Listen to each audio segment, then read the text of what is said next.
Podtacular, episode 116, Interview Frenzy for the week of June 11th, 2007. All right, gentlemen, let's get freaky!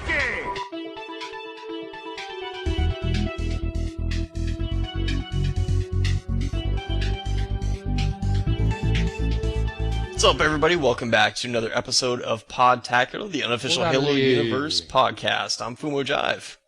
I'm JVB. I'm Logan Payne. Welcome, Logan Payne, the only guy I know that has Halo 2 Vista. You know, when you think about it's an honor. When you think about that, isn't that kind of embarrassing, though? That we're one of the biggest Halo community websites and podcasts on the internet, and neither one of us got Halo 2 Vista. But that's only my opinion. Well, Logan, tell me how many people were online in Halo 2 Vista yesterday when you told me about it. I don't want to remember. Those were horrible. Okay, then how many total of Go ahead. Of 48 servers were running. Like 5 had people in them. Wow. So what was the maximum amount in each server? Well, there was one that I couldn't get in because it was full 1616, but it's just kind of sad when there's that few people on. Yeah. Well, pretty much. I mean, think about it. You know, millions of people have it on Xbox, and you need a pretty nice PC to play it. I mean, I don't know the specs of your PC, but I'm sure it's pretty up to date. This is technically not what it goes by, but it gives you like a helper number if you can't read all those numbers. It says your system should be a 1.0 or whatever. Required for Halo 3 is a 3.0 Windows Vista rating. I have a 4. Oh, okay. Cool. Yeah, 3. They give you like a little number when they run it so that they tell what your system's capable of. They even have it on Solitaire, though. It's like, Solitaire needs a 1.0 to run. I feel sorry for that dork. It's like, I can't run Solitaire. Well, I got a 1.8, so a new video card. Pretty soon I'm going to be that dork. Solitaire's getting some frame rate issues. So 3D chess is lagging. Quickly, Logan. So you purchased this game. Did you purchase it right when it was when it was released? I wanted to go May 8th, and I got there and they had like recall it because of the .ass error. And so I went in later, like on the 25th, a few days after it was really released. Hey, can you explain the .ass error real quick? Yeah. In the H2VEK, the editor kit, there was an error message that apparently had a guy mooning the camera and says .ass error in big letters. And I guess it was so like that was they let the ESRB wanted partial nudity on the game for that to like warn people. But when you get on the internet, it patches with an update. So I don't know if they deleted it or just blocked access to it. But you can't get to it anymore. But because you, in theory, don't have to play it on the internet, they put stickers on it, and now my computer is wearing that sticker that says this game is rated M for partial nudity. Wow. What an embarrassing mistake, man. I know.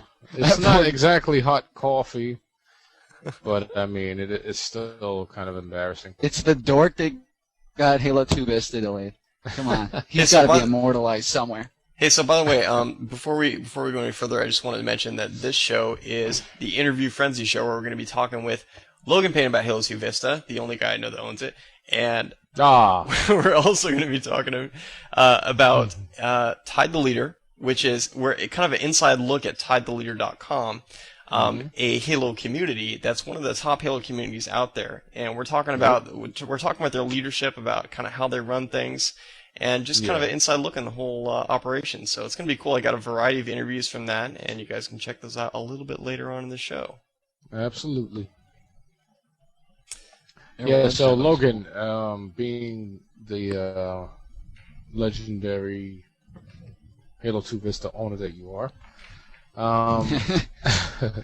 give us a quick description of how long the whole process took to install the game and Oh, actually that's get it where to I work. love this thing. When I put the CD in, it said, you can play it now, and it'll install in the background. And I was like, what?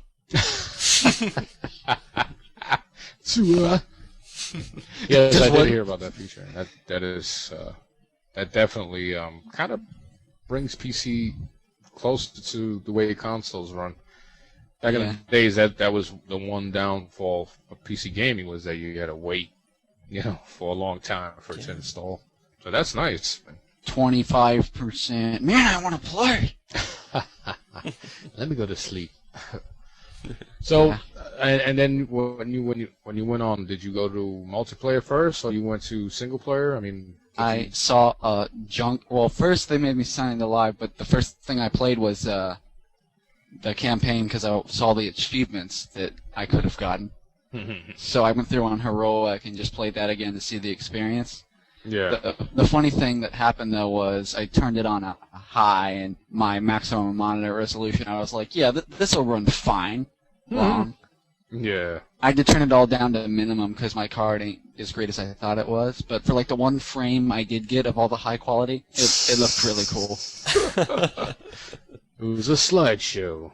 Nice. That's So it. are the players pretty skilled, or were there a bunch of noobs, that you encountered? I've had to talk to more people that are like, well, I just got this game. How do I switch weapons?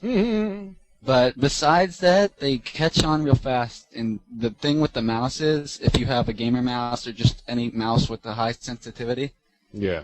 sniping is scary now because like it's just headshot, headshot, headshot.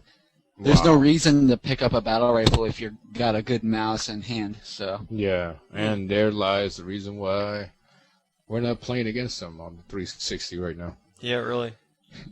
I did try the controller for like a time to see how it did. You still get auto aim with the controller, but mice don't. Yeah. Okay. Yeah, because you don't need We don't need it. We're Yeah. superior to you in your auto aim. Ah. Awesome. Well, cool, man. So yeah, there's a few of the members here. They actually wanted to know a few things, and they sent you some questions, Logan. I'm so honored that I have an answer to like only 3 of them, and the rest are about the map editor. Yeah. Well, I'm afraid I might call him Little Cook again. But Little Cook. You call him Says- Cook all the time, dude. You called Little it like 10 Cook. times. Yeah, I know, man. Little Cook. We got to get him a shirt that's got like a Master Chief and like a chef's hat. It's a me, Little Cook. With a freaking pot of spaghetti in the background. He goes, is there multiplayer? Yes. Okay. Then he says, actually, I had a few questions. Number 2, is it just like Halo PC where you can mod vehicles and put new weapons in and stuff like that? Is there? Well, I didn't try to mod my game, but I did notice one time though after I had changed some settings and the checkpoint in the campaign didn't revert like it wanted to. It said live doesn't remember you using this checkpoint, so if you refuse to go back to a checkpoint we recognize you at, Yeah. we're gonna turn off achievements. So I guess it prevents you from modding to get achievement points. Okay. And question number 3, which you kind of mentioned before, is there a noticeable difference in the difficulty in campaign? For example, is normal easier on Vista than on Xbox or any other difficulty? Now, you did mention heroic. Yeah, heroic. I was crying to my mommy, but Oh. normal, I'm finding it's about the same. I was just getting mad at the flood because I had an SMG and I was like, oh, why don't you go down? Leave me alone, please. The lights. Oh, by the way, the lights on later levels that you might have had a easy time with. I didn't change the gamma or the brightness settings, so the default on my computer, the dark areas were a lot darker, like when the power's out in high charity. Yeah. So I'm running around and Flood will be smacking me in the face. I'll be like, how'd you get there? Turn on the flashlight. Oh. They're pulling you. They're stuff slapping you. All right, so I mean, is there like, this is a question that I'm asking you now. Is there an achievement for completing the game on each level?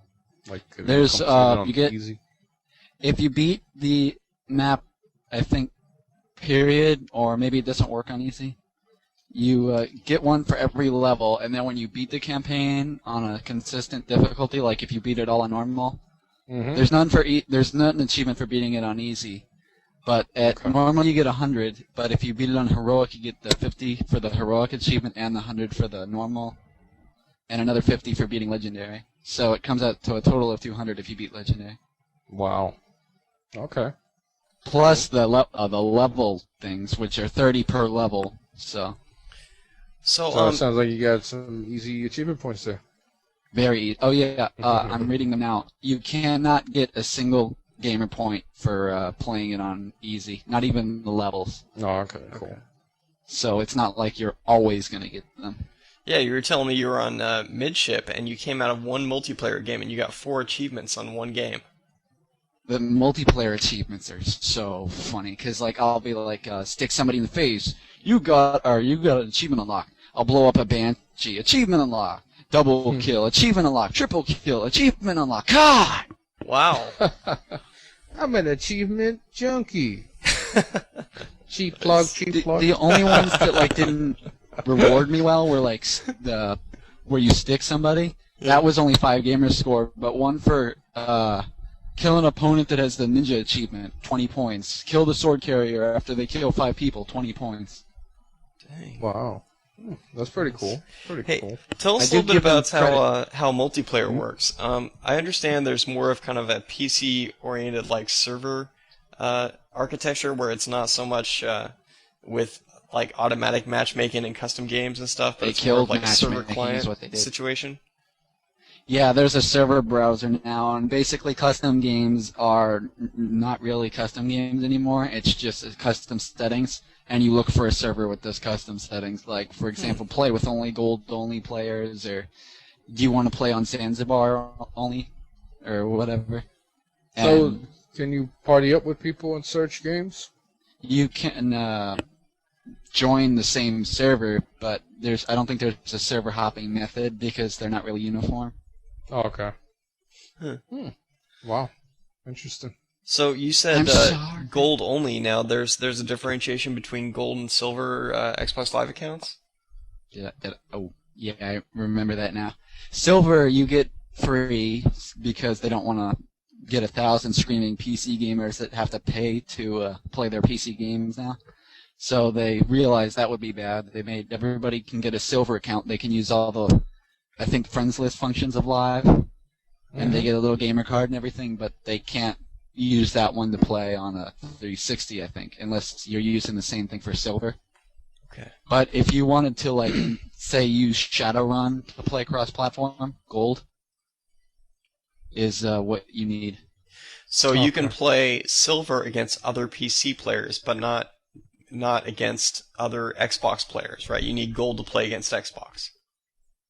You would, but that doesn't work in Halo 2 Vista, so...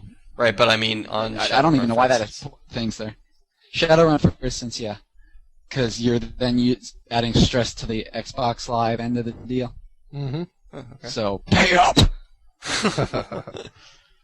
Yeah, well, I guess... Stressing me out, man. Yeah, it's stressing me out. I'm stressed. Cool. So... Well, we got more questions here. Go for it, man. Yeah.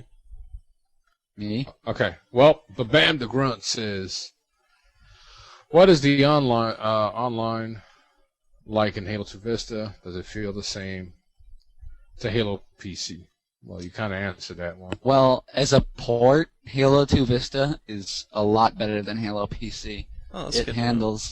It handles video cards a lot better, and there's even an option for HD TVs if you have one hooked up to your computer, called Safe Area Mode, so it doesn't put the HUD outside the screen. Oh, okay, cool. And then he goes, do you think the lockup of the Halo 2 Vista editing kit is a good thing?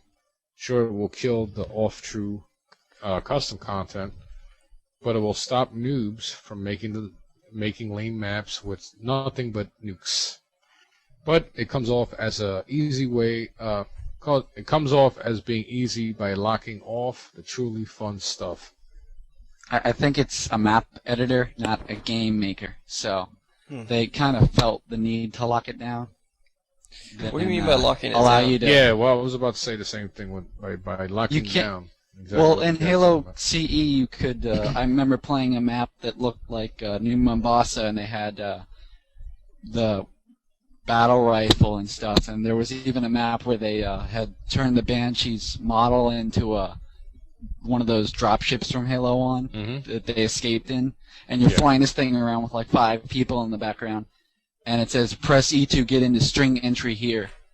Because people would just make this thing and not play test it. Oh, okay. Well, those were the junkier maps, but have Have you I seen like any the really fact that nice they cut maps? I seen any really nice? I haven't honestly downloaded any of the custom maps yet, but I have got a chance to play the Uplift and District, and they are fun. Okay, cool. Well, let's move on So to he some also- of the he other. also- Go ahead. Yeah, he also asked, have you yourself tried to dabble with the Halo 2 Vista editing kit? Does it scare you? JK. It still scares me. Yeah, that's right. I'm intimidated. I know Hi, I'm you know Master what Truth. video I'm talking to, right? Yeah. What the hell are you talking about, dude? It was the video of Master Chief is thinking of Halo 2, the game. And he Yeah. opens the door and the little action figure comes out and it's like that Microsoft Sam text-to-speech voice. Hi, I'm Master Chief. La, la, la, la, la, la, la.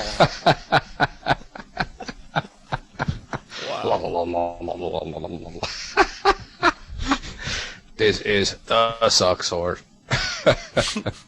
Yeah, it's like an action figure, and it's like a. By the way, I have that action figure. Yes, so do I. And he's playing Halo 3 beta. And he goes, like somebody's in the bubble shield. He's trying to shoot. He goes, "What the f is this?" How did you use the bubble shield? Why can't I reload? Yeah. Yeah. So. All right. So. Yeah, you didn't answer the question. Oh yeah, it's my fault. I didn't get a chance to go too far in the map editor since it scares me. But Okay. I do notice a few things different are like the centralized launcher to run Sapien Gorilla and Halo 2, and then like a compiler and everything is basically built into the launcher. But I didn't get a chance to check out Sapien and Gorilla now. Okay. Can you So it's not compare something. Oh, the sorry, Halo go ahead. 1 map editor versus the Halo 2 map editor? Like, why is it you found this one intimidating in particular? I understand you work with the Halo 1 with a little Both of bit, them. at least enough to kind of get your feet wet on both of them. And how does that compare to Ran the previous? program. Okay. Well, I mean, you're not a map editor, and we don't, with 48 games going on and only a few This is- with people in them, we don't expect to find the one person that is actually editing maps. So, but you've at I'm least glad got your you have feet low wet standards. with it. And tell us a little bit about how it compares to Halo 1. Do you get already like assets to be able to put in the game from Halo 2? Like, can you just place rocks here and there? Bridges, whatever. How does it work? These rocks look nice. They seem to have a easy Place to use. rocks. If you know what you're working with, it looks so easy, and I feel like such a dork for not knowing it. It's like controls. Select this from a Dropbox and click add, but I don't know what controls it means. Oh man. So I'm it's gonna build a map with nothing but rocks. There's even a thing that says skies, and Rock I'm level. such a dork. I don't know what that is. Rockland. you must pass Is that through like a solid druggie? rock to win the game. You must get a pick hammer and break your way through this gigantic rock. Damn it! I almost had it. Respawn in Oh, 5, man. 4, 3. Dude, you spawned in the rock. Respawn again. Put the spawn Who the spot right hell on. made this map? This map sucks, man. I gotta sit here and pimp forever. It's like put the spawn spot in space, so like he just falls to his death every time. Oh, It's like Far Cry, man. that would be nice. All right, so So it's who's gonna take tricky. the next one? Definitely, it's definitely not like Tony Hawk or Far Cry where you just press A to put a tree there. Like, Okay. it does work like a program like the Bungie would use because it kind of is, but it doesn't look like I would have a person would have that hard of a time learning it. Okay. All right, cool. So, all right, well, somebody take Killzilla. Yeah. He says how is the Halo 2 Vista editing kit, which Oh, we just talked okay. about. He also says what's included. Like, can you use a third-party 3D Studio Max, or does it come with one? I guess he's talking about does it come with some kind of 3D editor, 3D modeler. which I'm sure it does. Well, it doesn't come with 3D Studio, but it does come with Sapien and Gorilla, which do everything for making your maps now. By the way, since they introduced the brutes in Halo 2, they changed the program icon of Gorilla to a brute. So I just noticed that. I'm Cool. happy. Okay. Is the customization as deep as Halo CE? No, but it is still a map editor. It still works. It's still great. I'm going to go down a little bit to LC Trojan 23. He says, I would like to just ask the special guest if Halo 2 Vista equals or exceeds Halo 2 for the Xbox, and if he has played any mods, and if he could get into details, which he already did. He goes, P.S. Funny gamer tag. Granny's triceps. Below the biceps, for those who don't know the human anatomy. Nice. Granny's triceps. That must look flabby. You got beat I down wanna by see Granny's Granny's triceps. Ah. Ow. Granny's triceps assassinated you. Neck meat. Somebody got a neck meat. You got hit in the neck meat by man. Granny's triceps. Yeah, that'd be an awesome wrestling tag team. Yeah. Neck meat. Neck meat and Granny's triceps. You're in triceps. Oh, man. The finishing move would be the tricep tumble and the neck meat sweat spit. The Granny's walker. Neck meat sweat spit. Oh. I'm gonna go make a dead Spit on alive. you, and I sweat from my Granny's tricep, and you just fall over and you get pinned. All I gotta do is flex, but I am. Nice. Granny Yeah. looks like freaking Joe Weider when in his prime, you know. Weirder. Nice. 24-inch biceps. So yeah, how would you compare Halo 2 Vista to the Halo Xbox edition? Halo 2 Xbox edition. It's the Same? It's the same game in essence, but if you're looking for eye candy, which Halo players usually are, and you have a good graphics card, which Halo players usually don't, No. it looks great. I mean, I wanted to hug Sergeant Johnson when I had the one frame of him before my computer crashed, and then I had to set it down to. They also got took out problems, the man. You got complexion. He knows what the He ladies is like, not what the Sergeant Johnson. Logan's There's like. nothing wrong with that. I want to hug you, Sergeant Johnson. I love you. All anti-aliased and nice. By the way, they simplified lighting. they simplified how everything works when you're like in Halo PC. It's like, do you want to turn down the textures or the particles? What's the particles? In Halo 2 Vista, it's just, do you want to go on low, medium, or high graphic detail? Yeah. And then like for anti-aliasing is like the one complex part, but they kind of make a joke about it. Performance versus Jaggies, the epic struggle. I remember I had Halo PC, and according to the box, I had a system that I can play, and with everything on. Stupid box. And no matter what I did, what settings, I had to put it at freaking BIOS graphic settings because, man, I was like, you know what? I'll stick with the Xbox version. I mean, I don't know what happened when I tried to install it on my laptop that one time. I put Halo PC on my laptop, and Master Chief, apparently either textures didn't load or something was wrong with Master Chief, but all my hands ever were a black spot on the screen. I'm like, what am I doing? yeah, the big 8-bit version of Master Chief. It's like you punch somebody, it's like... You had just 2 giant pixels for hands. Back in the day, I had to walk 5 miles through the white pixels. So, hey, we got another question from Commander Raikou asking basically if there's any mods, patches, or glitches in Halo 2 Vista. Have you noticed any of that, like BXR or any of that stuff, RRX? I haven't, but I did notice some of the glitches that I use are still there. I didn't try super jumping or BXR, and shame on you if you did. But I'd like to know, because I would use that. There is a patch for the .AS error, but I don't think it fixed any. They figured if people wanted Halo 2 for the Xbox, why screw up what they loved on it? Mm-hmm.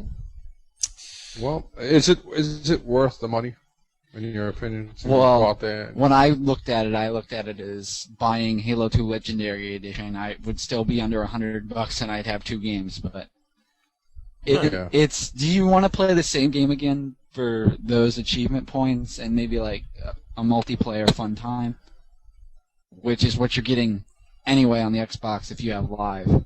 Yeah. PC gamers might like it because they don't have to pay the annual fee. Mm-hmm. Okay. Well, I mean, it's funny. Some people say achievements are overrated. That it's really nothing that people You get pay the whole attention live to. system though. But like I was chatting achievements to do go a long way. Mm-hmm. Jive. What's that? I was trying to say something, and every time I started, he would start again. Yeah. I'm sorry. I won't do it again. It's okay. So like I was saying. Oh, sorry. Nice. Yeah. Go ahead, dude. Go ahead. I forgot. Oh, nice. Okay. I see how it works. All right, so Logan, now that we're gonna wrap this thing up, why don't you give us a brief summary of what you feel about Halo 2 Vista?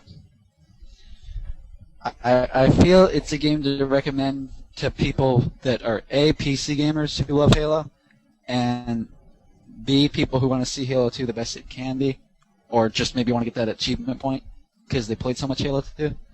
But I don't know if it's a personal decision. $50 for the same thing again, but achievement points and eye candy. The eye candy for me was worth it. Yeah, is it a significant upgrade? Well, monitors are basically HD nowadays. Sometimes they're not widescreen, but they're that. And they made every texture in the game bigger, so it does look visibly better. Okay. Cool. Good to know. Well, hey, before we wrap it up, we got a bunch of great interviews coming up here. I was at the Tie the Leader land recently for TieTheLeader.com, which is a Halo community, and got to talk to some people about kind of how they run things, what goes on kind of behind the scenes, and also got to talk to some people from Too Old to Play and from Halo Unyielding. So, interesting look into the Halo community here. Check it out.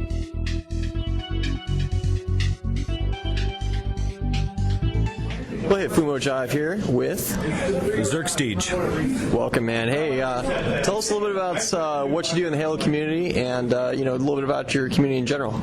Well, I am a community leader for Tie the Leader and the editor of the Tie the Leader blog. It's been around for a couple of years. The whole aim is to bring good gamers together for good games and try to just foster an environment where everybody can get along and enjoy their shared pastime. Outstanding, man. And here we are at the Tide the Leader LAN. How many years is this going now? Well, to say that this is an official Tide the Leader LAN, I guess this is about maybe the third or fourth. A lot of different members of the Tide the Leader community will hold down a base camp in their own locality, and they'll make a LAN happen. We've had them in Nashville, Lexington, Kentucky. We've had them in Chicago. We've done them in Utah a couple times, and we have an overlord down here in Satellite Beach, Florida, so he's brought us to the Atlantic coast for our first beach ever LAN. Very cool. Yeah, we're right here on the beach out here in sunny Melbourne in Florida. It's awesome out here, definitely on the East Coast. And so that's cool. It's not necessarily an annual thing. You guys get together all the time and do LANs, I guess.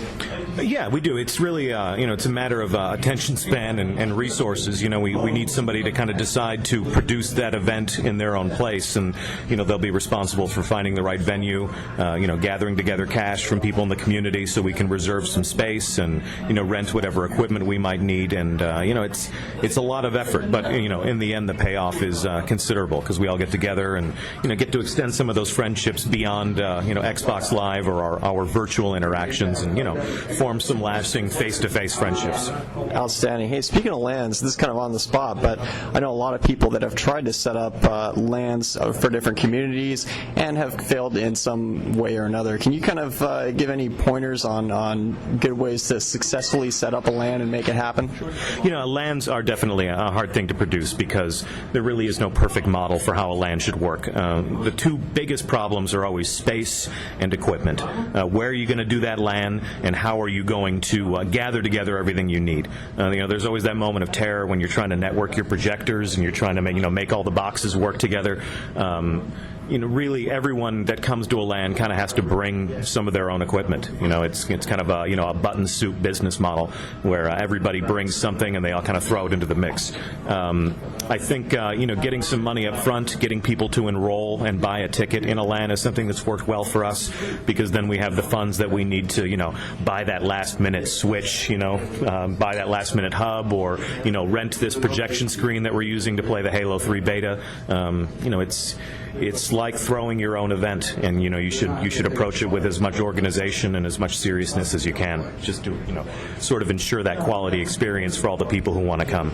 Sounds great, man. Well, this is turning out fantastic so far. I'm really enjoying it. I see we got a bunch of games going here. What have you played so far? Well, we're sitting in front of a Halo 3 beta test station. It's a little difficult for us to walk away from Halo 3 now. We've all got our invitations to the test phase, so we're projecting that on screen about the size of a wall.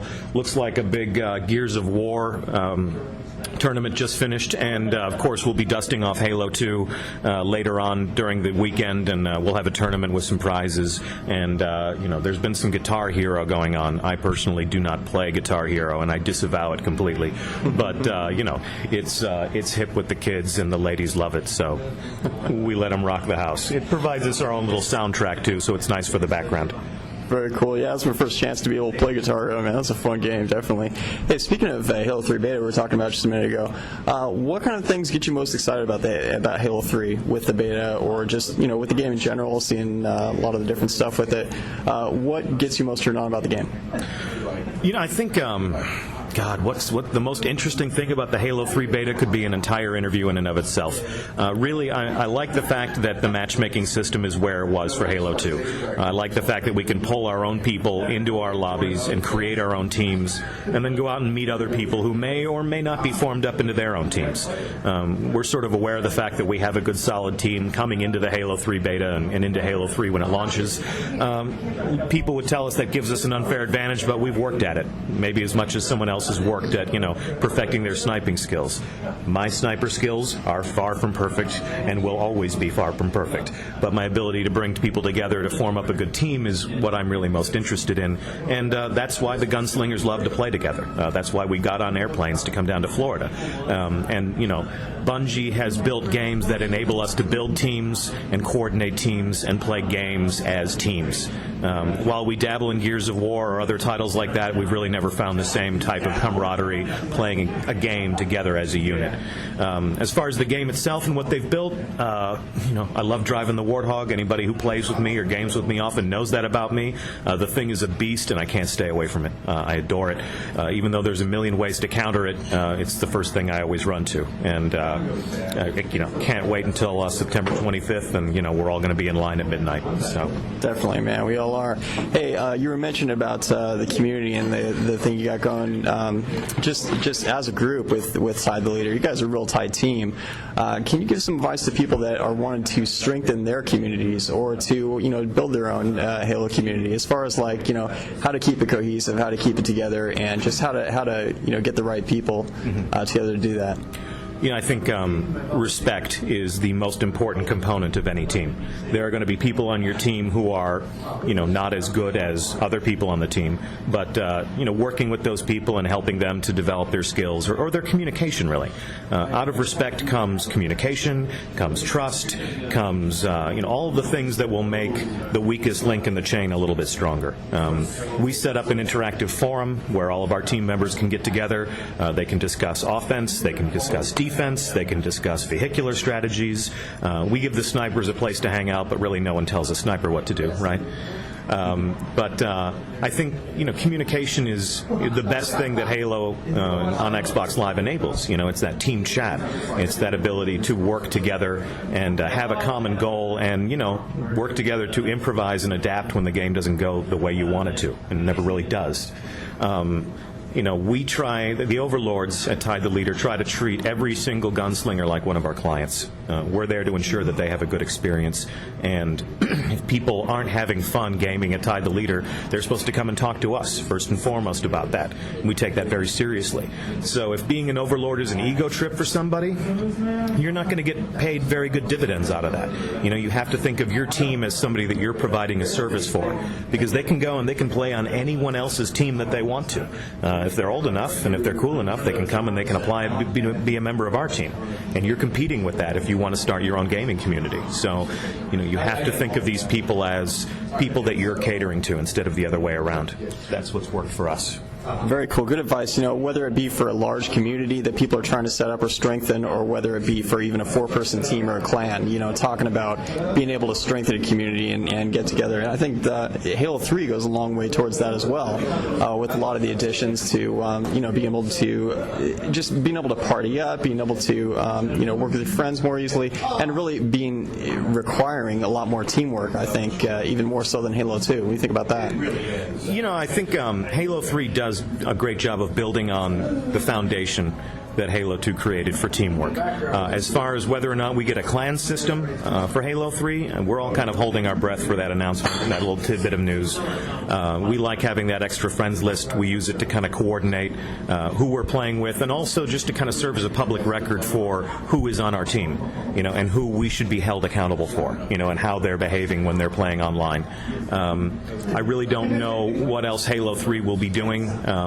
We can always go start a Bungie group on the Bungie website if we don't have our clan list. That kind of remains to be seen. I will say that the chat features on Halo 3 sound great. I can hear my teammates a lot better than I ever could. And that's really helped us work together in the beta to eke out some pretty good victories that we wouldn't have had otherwise.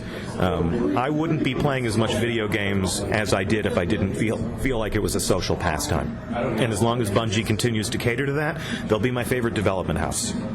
Outstanding. Well, Zerchich, thanks a lot. And where can we find the site again? It's at TideTheLeader.com. Blog.TideTheLeader.com is where you can read editorials by myself. Gunslingers.TideTheLeader.com is where you can learn about our clan. And Forum.TideTheLeader.com is where you can stop by and tell us what you have to say. Sweet. Thanks a lot, man. Yeah, have a good time. All right, Fumo Jive here, and I'm here with TTL Ballistic. All right, welcome, man. Hey, tell me a little bit about what you do in the Halo community, specifically with Tide the Leader. All right, well, I am the captain of Tide the Leader's Roadkill Squadron. We are the vehicular managers. If you ever need a vehicle destroyed or you utilized in the middle of the game, you come to the boys in blue, the Roadkill Squadron. We take care of that. Very cool. So there's like different squadrons within Tide the Leader? Yes, we have 4 squadrons. There's a strike red team, their offense. There's the honor guard, their defense. There's the sharpshooters that do the sniping, and then there's the roadkill squadron. We deal with all the vehicles. Very cool. And how does this work then? Do you guys have this like separated on the forums? Do you have it set up with different groups that you play during competitive play? Yeah, we do. We actually, in the forums, we all have our own private boards, kind of like our own little clubhouse. We can talk about all the best splatters we've ever had, and the snipers can talk about their best moments and all those different things like that. And then we strategize, we plan, we make sure we work really well with all the other squads, keep open communication with everybody, so we can utilize everything in the game instead of just working on one thing at a time. So this is mostly in competitive games where you have it set up beforehand, right? Like you get a few people from this squad, a few people from that squad, and then you all work together in practice?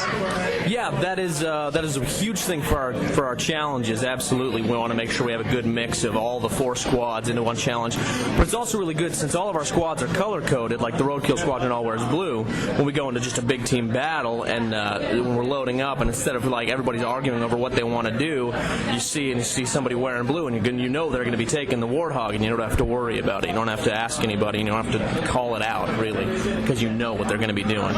Very cool. And generally, do you have kind of 1 or 2 people that are also like the leaders that are calling out what to do and or anything like that, or is someone kind of keeping track of what everybody's doing, or is everybody just kind of working together as kind of a team all at the same time?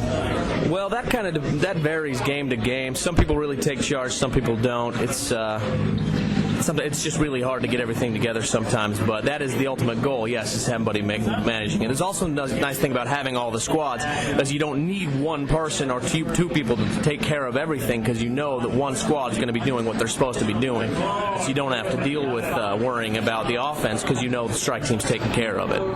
Very cool, man. Cut that out. Roadkill Squadron, awesome. Thanks for joining me. Thank you. I'm Fumo Jive here, and I'm here with... This is TTL Lock. All right, welcome, man. Hey, tell me a little bit about what you do at Tide Leader. Well, I came in about August last year, and I'm with a few others, we're a great team. We set up the forums and kind of manage people coming in and out, and got a great group of challenge captains that, try to get the community and tie us with other groups that, playing Halo, the beta, and all that. And it's really nice because you really get to meet all sorts of new people, and I'm really just on the forums all day trying to help people coming in, coming out, answering questions. Sweet. What kind of stuff do you do on the forums to help people out? How do you work on the forums to really create a solid community on the forums? Well, most of the time, new people coming in, I'll usually send them a PM, and if they have any questions, look, there's like 5 or 6 comp staffers here. A lot of times you can just redirect them different threads, or try to get them involved in different groups. If you see they're interested in something, you can say, look, there's 2 or 3 people that do this. Why don't you contact them? Here's their gamer tag. Come find them, and so you can get involved. Just try to bring everybody in, because the more people gaming, the better things work out if you don't focus on all the drama, everything going on. So you're trying to find a place for people to get involved in pretty much everywhere they come in. Exactly. If people are doing something, it pretty much avoids most of the conflicts that you'll have on a typical online forum. So it's generally pretty clear of drama, and Outstanding, man. Sounds good. So you guys got a pretty rocking forum set up then, huh? It's not bad. We have a lot registered, but there's really a lot of traffic coming in. I think on any given day we have about 40 to 50 people online. So it's pretty busy. What kind of advice would you give to people that are trying to, maybe set up a forum community going on to complement their, their Halo community, or to just keep things going smoothly? What I would basically do, it's not good when you have just 1 or 2 people up controlling everything. It's really good to use the people you have and to trust them and to, empower anyone you can, because everyone wants to help out any way you can. Find out what people want to do, find out what they're good at, and use that, and it builds the strength, because, we have people that are just, you spread it out, and we have people doing everything, and it just ties in together. And that would be the best thing of advice I would give. So instead of making it a 1 or 2 man show, kind of spread out the responsibility. Absolutely. I would delegate as much responsibility as you could. Sounds great. Well, Locke, thanks a lot, man. Appreciate it. Thank you. All right, Fumo Jive here with Sunburn Goose. Welcome, man. Hey, tell me a little bit about Tool to Play and what you do there. Tool to Play is a collection of clans that like to play games online, but the minimum requirement is you have to be over 25. Very cool. So it's all older gamers. Definitely. We like to, you can imagine like a Citadel where it's just us having good times and we don't have to deal with enemies coming by and ruin our days. So what kind of games do you guys play? It's going to be a lot of 360 games. It's going to be Halo, Call of Duty, Gears. It's pretty much where we stick to. There's some PC gamers. Huge WoW area. Large portion of the site's dedicated to WoW. I was addicted until I got to 40 and quit, you know. So you got to be careful. But yeah, WoW's got a big presence. All right, former WoW members anonymous here. I know. I gave it up. Yeah. My wife helped. Yeah, I tell my wife I'm not allowed to play, man. Yeah, so what do you do over at Tool to Play? Well, I was the overlord of the Wheeze and Geezers. We're the kind of leading custom casual Halo players on Tool to Play. I lost my overlordship to a hog race. So, you know, we have good times. We take it lighthearted, and that's just what I do now. I'm just kind of hanging out. I'm a staff member again, and I try to be an ambassador. I go all over the place with my job, and I like to meet Tool to Players. I look them up online and give them all a call and see who calls me back, you know, so that's what I do. So Tool to Play has LANs and stuff too, right? Definitely, we have a LAN in August. This will be our third LAN we'll be having. Last year we had at least 50 people, or maybe 75. I can't remember. I was drinking a lot. But we have many TV stations. It's in Chicago. It's just a lot of fun. It's a lot of casual, good times. We have one tournament, as far as I know, for Halo 2. But I think we're going to be expanding that this year. Nice. So Halo 2, Gears of War, lots of different competitive games in general. Do you guys play lots of custom, like casual games as well? Okay, so definitely at the LAN last year, people brought custom card games, tabletop card games. We had a huge WoW table set up, so people were just carrying people through some of the quests. We had Chrome Hounds at the time last year. We had some, and just a lot of Halo 2. This year we're looking forward to some Wii action. It's a big Wii. You guys geeking out on Dungeons & Dragons too? I don't know about that, but you can just see that there's people that bring a lot of themselves to this. I mean, we got people who do like drawings, so they bring their tablets and do custom drawings for people. I mean, that's what's really cool about the breadth of Tool to Play is everyone's going to bring a little bit of themselves, whether it's they bring LAN equipment and drop cable, or someone's going to be bringing a lot of drinks, or gaming systems. Like I bring Ataris with me, so 8-bit gaming goodness is always represented. I mean, that's what we do. You love your Atari, man. I love my Atari. It's what I grew up on. It's what got me started. Sweet. So I understand Tool to Play is a podcast as well, right? There is a podcast that I don't know how regular it is, but yeah, Dude I Rock, Ebola, and Custom. I mean, guests come on. We got a phone line you can call and leave messages. We'll answer the messages. Yeah. Very cool. And they have a pretty rocking website over there at tooltoplay.com. Yeah, so it's been growing. I think we just released a new version of the website I think last month. It has a lot of Halo integration into the site, a lot of Xbox Live integration to the site. We always see who's online when we look at the forums. It's got a news portion to the site. It has a blog portion to the site, forums. It has custom clan pages on the site. So if you're a clan on Tool to Play, you have your own location with your own forum access. So we're definitely catering to creating groups of people inside the site, but then there's also this global part of Tool to Play. So you can kind of shell yourself in and focus on your clan, or participate in the community. And I think there's at least 20 clans, not just Halo 2 clans, but guilds for WoW or all those other RPG out there, Guild Wars, just many collections. All right, so how do you enforce the 25-year-old thing, and does that make a significant difference in your community? So that's one of the favorite parts of the site, is anybody can join. It's an honor system. But when we find a Timmy, we're all on it. We just dogpile that guy, because some of the moderators will go out and look on MySpace, and I mean, not that they're like hunting every person out, but it's just something they casually do. If they're suspicious about someone, we'll investigate it. Just because we like to keep our community clean. We like to have 25-year-olds and older. We have people that wait until they're 25. They want to join. We have friends we want to join. You got to wait till you're 25. We had people we kicked out, and when they became 25, rejoined. I mean, that's how we do it, and that's how we enforce it, and it really does make a difference, because at the end of the day, a lot of us have jobs, we have wives, we have kids, we have 30 minutes of gaming we can probably play today, and I don't want to deal with the massive people out there. I just want to have a good time, and that's what Tool to Play gives us. So the 25 and older really brings a level of maturity that's not necessarily saying people that are younger than that are always immature, but that's you have a higher chance of having more mature people that treat things don't have to have an argument about every little thing and stuff. Yeah, I hear that a lot. So everybody who's 25 and older, they must be really mature, and that's so not true. I mean, we got guys on there that are just laughing it up, being crazy. Arnold Schwarzenegger shows up all the time when we get in the matchmaking. But everybody can sympathize. We understand where we are at live, and that's kind of the bond that keeps us all through, and that makes the game fun when we're inside of a lobby or if we're in a quest. I mean, we all understand. So if I got to drop out or I got to quit, it's okay. So it's not so much the maturity level as it is the commonality between people that they're all in the same stage of life, kind of thing. Generally, exactly. It's instant because you join the site. We all know you're 25 and older. There's no forming that bond. We just know this part. Outstanding, man. Hey, where can people find more information about Tool to Play? At tooltoplay.com. And that's number 2 OLD number 2 PLAY.com. Very cool. All right, man. Well, thanks a lot. Thank you.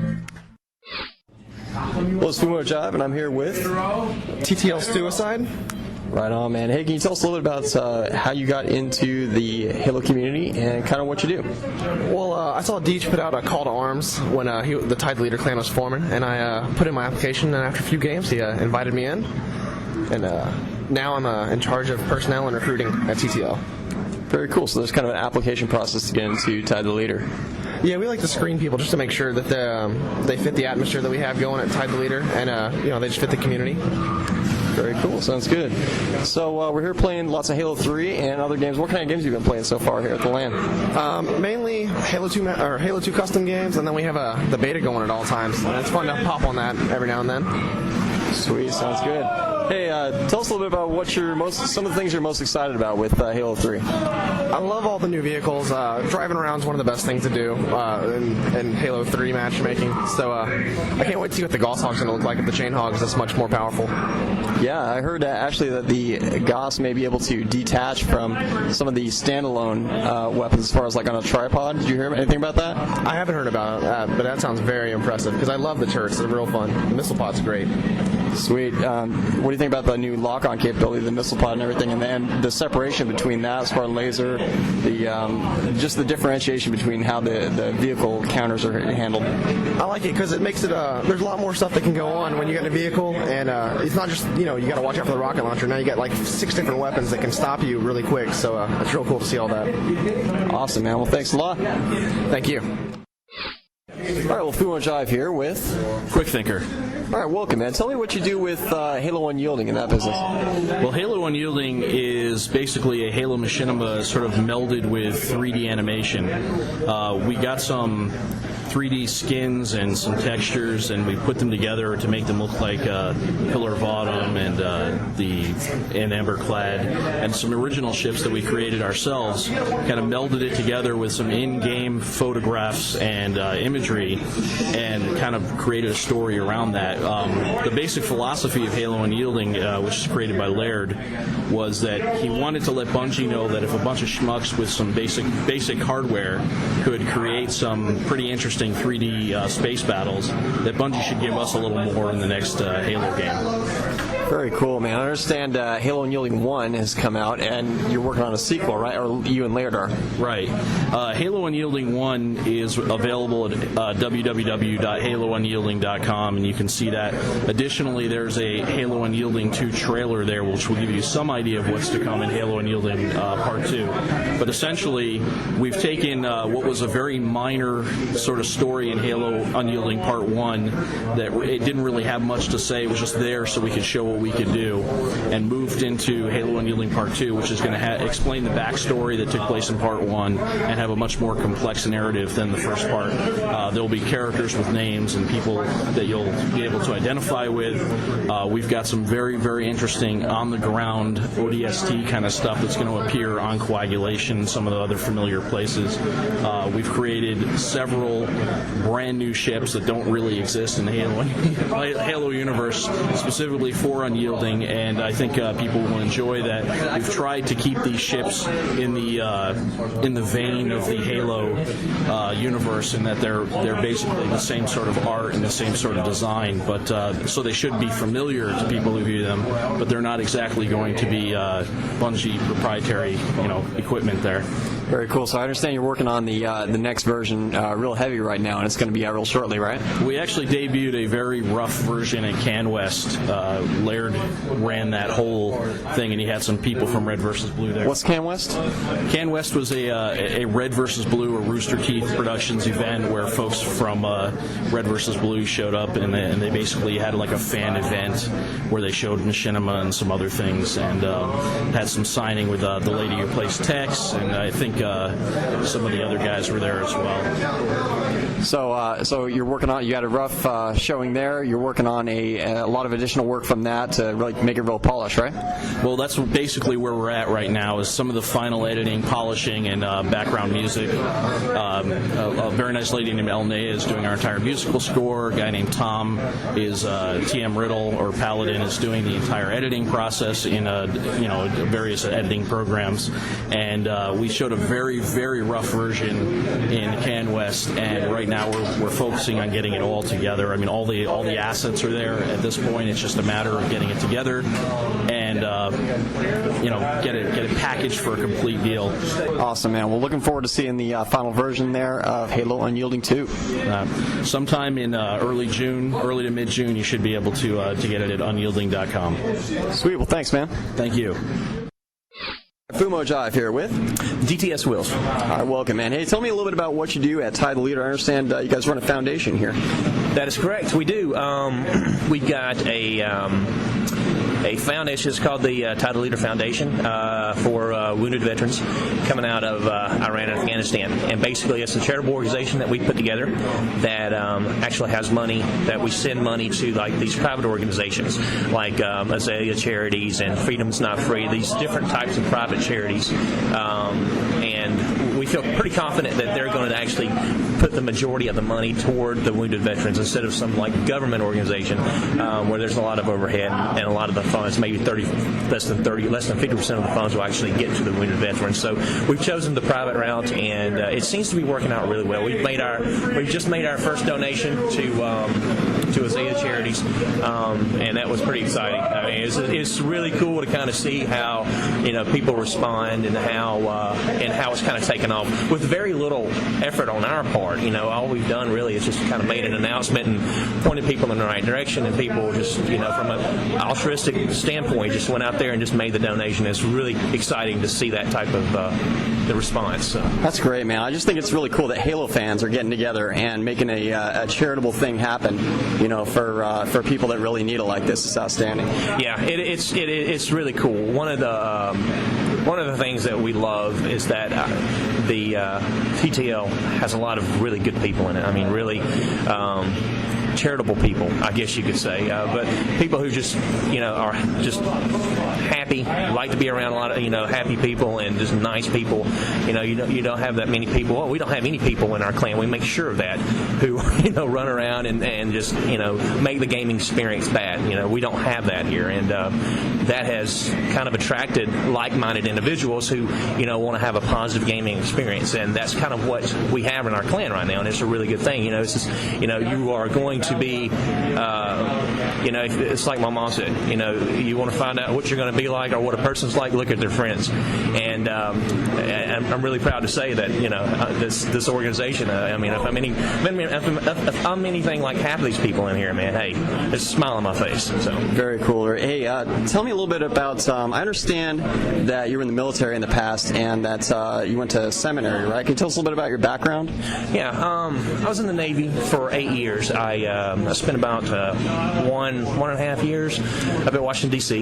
Did some time at the Secretary of Defense at the Pentagon. And then I was a SEAL for about 7 years. I was stationed in Virginia Beach at SEAL Team 2, and I was there for about 5 or 6 years. And I got out of the Navy, and then I went to school and ended up going to seminary. And after 8 years of school, after the military, got out, and the rest is history. But anyway, we kind of used the clan. We kind of used my background, and I've used my background to kind of get this going as far as the foundation and everything is concerned. Because I've got a few contacts. All right, so the reason I asked that about, especially about your background in seminary, we run a Bible study at Podtacular called Godtacular. Chucky J runs that over there, and I just think it's really cool that as gamers and as Christians or just as friendly people, we can have a positive impact on people's lives. Yeah, it's important to actually, when you're engaged with people and you're interacting with people, especially online. It's for us. It's kind of if you treat people well, treat people how you want to be treated. It goes back to the golden rule, and that's kind of what we try to do. We don't get in there and we don't use rape and we don't talk a bunch of crap, and we try to be respectful gamers. We try to make the gaming experience a very pleasant experience where people will actually come back and do it.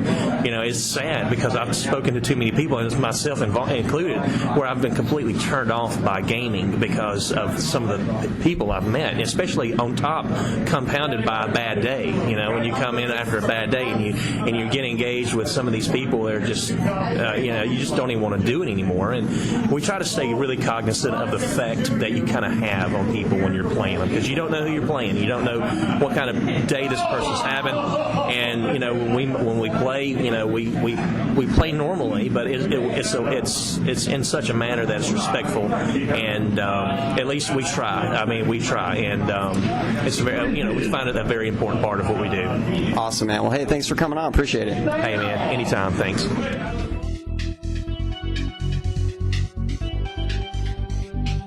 Right on. Thanks, Ty the Leader. Appreciate it, guys. Yeah, great job. Good interview for Mojo. Oh, gracias. Well, all thanks goes to them, man. They're really cool guys. They're they're a lot of fun to hang out with, and we just enjoyed kind of. It was cool to meet some people in real life in the Halo, the kind of my Halo friends list, so to speak. You know what I mean? Exactly, and that's it's come a long way where you can actually travel a certain not that far away from home and just meet a few people that you've only seen on the internet. Yeah. So cool. I wish I could have been there, but Well, hey, you had a cool thing going on too with the Gamerscore blog. Yeah, right? So pretty sweet. Yeah, so hopefully next time. Yeah. Well, hey, let's wrap it up here. Send in your comments, etc. to Podtacular comments. Send in your comics. Send me your comics, please. We need more weekly porridge. Any comics you could send in would be great. Your comments, etc. to podtacular@gmail.com. We depend on your submissions to keep the show going. Keep an eye on podtacular.com for an invitation to send in stuff for next week's show, which there will be next week. More so. Mm-hmm. Go ahead, Logan. You can call our listener voicemail at 206-888-HALO and leave a Halo-related message. We play these back regularly at the Customs. Are you mocking me? What? Are you mocking me? No, I'm not the person that let me get on this show. And this is Tony Soprano. Anyway. I'm a clown now? I'm funny? Is that it? I'm funny to you? You think I'm funny here? Okay, anyway, so be sure to check us out at podtacular.com, and while you're there, check out the forums. There's a lot of buzz about Halo 3 and other stuff. Yeah, thanks to all the people that contribute to Podtacular, whether it's working on the community site, contributing to our PayPal to help out with the hosting bill, which comes in every month, or subscribing to the show and reviewing us in iTunes. Hey, we couldn't do it without you guys. And please make sure you guys go and check out the other podcasts that are associated with the GamerCast Network. Gamertag Radio, Uncle Gamer Radio, and GamerCast Network's very own video game show at videogameshow.org. All very awesome podcasts. Yes, sir, Bob, and pretty soon we'll be expanding. So stay tuned for that. Yeah. And thanks, Logan, for joining us. Appreciate it, man. Thank you for letting me be here. Yeah, and remember, I want donuts and coffee every week. Oh wait, you were serious about I had to pay to get on? Oh, absolutely, dude. Pay donuts and coffee, man. Dude, if you have any love for your neck meat, you will be paying me a weekly salary. You'll get the donuts in the PayPal account. Don't make me He punch loves your his neck meat, man. You don't want no neck meat problems. Don't make me hurt your neck meat. Must keep don't make It that sounds meat like a intact. grunt. Sounds like a grunt trying to insult you. I'll get your neck meat off. Oh Like your man, kneecaps. I gotta thank Camaro guy from AchievementJunkies.com for just bringing that phrase up, and it's just one of the funnier ones I've heard in a long time, man. Nice. Punch you in the neck meat. Oh. All right, cool. Well, until next time, I'm Fumo Jive. I'm JVB. I'm Logan Payne. Keep on frickin' on- trucks. Keep on cleaning your neck meat. And keep on sending us comics, please. Keep on going ape shit. Ape shit.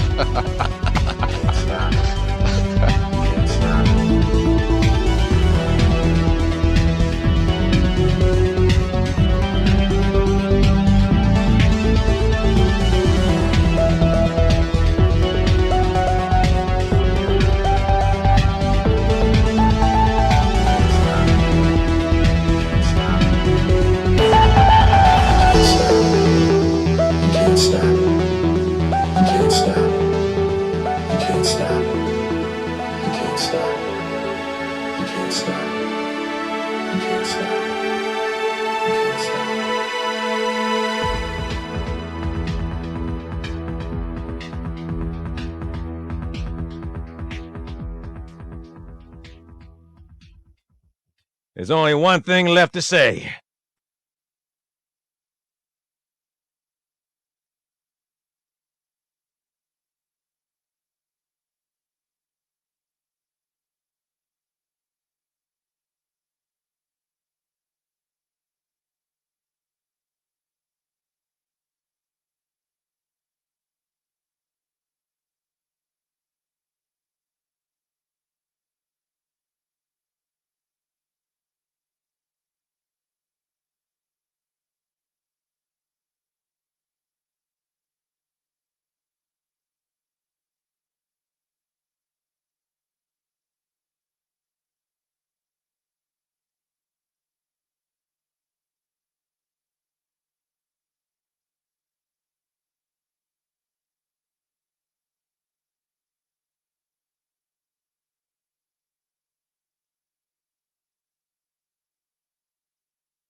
GamerCastNetwork.com